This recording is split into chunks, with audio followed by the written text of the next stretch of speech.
ॐ विश्वानि देव सवितर्दुरितानि पराशुव यद्भद्रं तनयाशुव।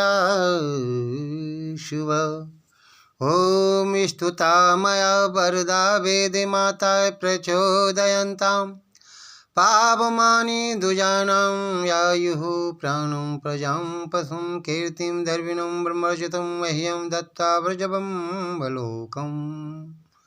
ॐ अग्नेन सुपथारायष्मान् विश्वानि देवैनानि विद्वान् यो दशमजुरानि मेनो भूयिष्ठान्ते नमो उक्तिं विधीमा।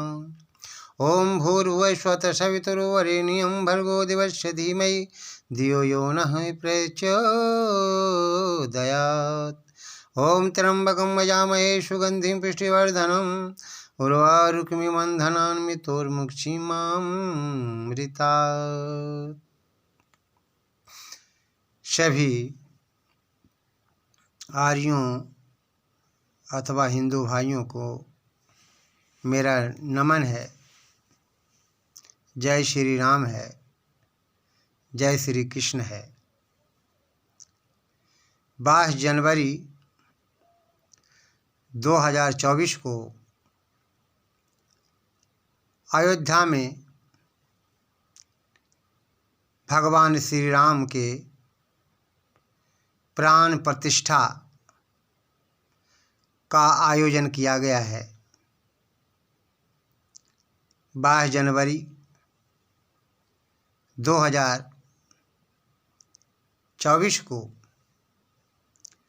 लगभग 500 वर्षों के बाद हमें यह सौभाग्य प्राप्त हुआ है कि रामलला अयोध्या में श्री राम जन्मभूमि मंदिर में विराजमान होंगे। 22 जनवरी 2024 को हमें संकेत मिलता है कि हम कई हजार वर्षों तक, कई सौ वर्षों तक गुलामी में रहे। हमें मुसलमानों ने सताया, अंग्रेज़ों ने सताया। लगभग बहुत 100 वर्षों तक मुसलमानों ने, अमनों ने भी शासन किया हमारे देश के ऊपर। अंग्रेज़ों ने किया और हमें बहुत सताया, परेशान किया। आज हमें ये संकेत मिल रहा है कि हमें सभी हिंदू भाई जितने भी हैं, सभी को मिलकर 22 जनवरी 2024 को श्री राम दीपक जलाएंगे, खुशियाँ मनाएंगे और श्री राम के आदर्शों पे चलकर अपने जीवन को महान बनाएंगे। वास्तव में श्री राम का जीवन अत्यंत पवित्र था, मर्यादा से बंधा हुआ था। केवल कैकेयी के इशारे पे राम वन को जाने के लिए तैयार हो जाते हैं। कैकेयी ने राजा दशरथ से दो बार मांगे कि हमें अपने पुत्र के लिए राजगद्दी चाहिए और राम के लिए वनवास। इस चिंता में राजा दशरथ सैया पर पड़ गए, सोचने लगे मैं क्या करूं, क्या नहीं करूं, मैं किसकी बात मानूं या ना मानूं। पिता ने सारी बातें बता दी। कहा मेरे पुत्र राम, मैं बहुत सोच में हूँ, चिंता में हूँ। मुझे समझ में नहीं आ रहा है कि मैं करूं, क्या नहीं करूं। कैकेयी ने 2 वर मांगे हैं, वो वर इस प्रकार है। राम पिता की आज्ञा को प्राप्त कर वनवास की ओर चल पड़ते हैं और कहते हैं, पिताजी, पुत्र का काम है पिता की आज्ञा का पालन करना। और वास्तव में यथार्थ है। राम का चरित्र कितना ऊंचा था। सुबह उठकर पहले अपने माता पिता गुरु को नमन करते थे। तुलसीदास ने बड़ी सुंदर चौपाई लिखी है। प्रातः काल उठे के रघुनाथा, माते पिता गुरु नावहि माथा। सुबह उठते ही राम सर्वप्रथम माता पिता गुरु को नमन करते थे। ये हमारी मर्यादाएं थी, हमारा आदर्श था। और देखिए, वन में जाने के बाद जब भरत वनवास में पहुंचते हैं, अरण्य में पहुंचते हैं और कहते हैं, राम भैया आप चलो, गद्दी को संभालो, राजगद्दी को संभालो, अयोध्या को संभालो। लेकिन राम कहते हैं कि नहीं भरत, मैं ऐसा नहीं करूँगा, क्योंकि पिताजी का वचन झूठा हो जाएगा। पुत्र वही है जो धर्म का पालन करता है। जब तक 14 वर्ष पूरे नहीं होंगे तब तक मैं नहीं चाहूँगा। राजगद्दी को, अयोध्या की गद्दी को भरत और राम दोनों गेंद की तरह खेलते हैं। कहते आप संभालो, आप संभालो, आप संभालो। लेकिन थोड़ी आगे की ओर हम चलते हैं, यमन की संस्कृति की ओर। औरंगजेब को कौन नहीं जानता है, सारी दुनिया जानती है। औरंगजेब 4 भाई थे, दारा शिकोह, मुराद, शुजा और औरंगजेब। औरंगजेब छोटा था और इन चारों का पिता Shahjahan.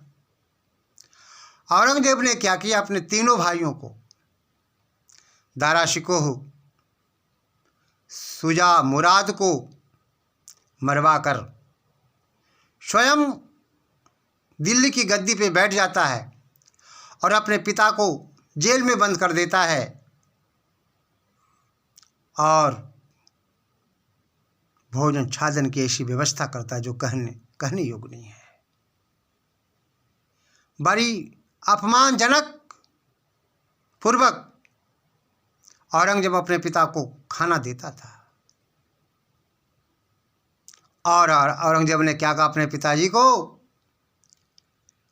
I am king of India, मैं अब भारत का राजा हूँ, मैं जैसा चाहूँगा वैसा दुर्व्यवहार आपके साथ मैं कर सकता हूँ। और किया।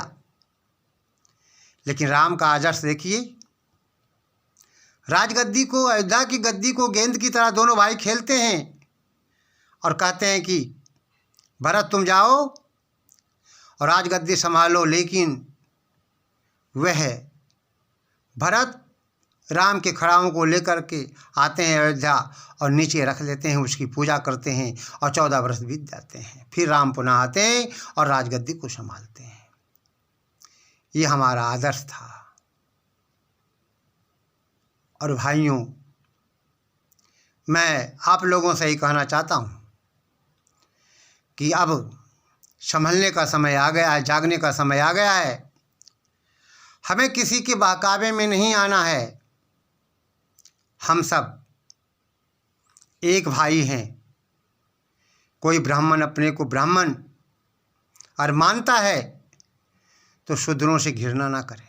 शूद्र, ब्राह्मण, क्षत्रिय, वैश्य सभी हमें एकजुट में बंद करके रह करके हिंदुत्व की रक्षा करेंगे।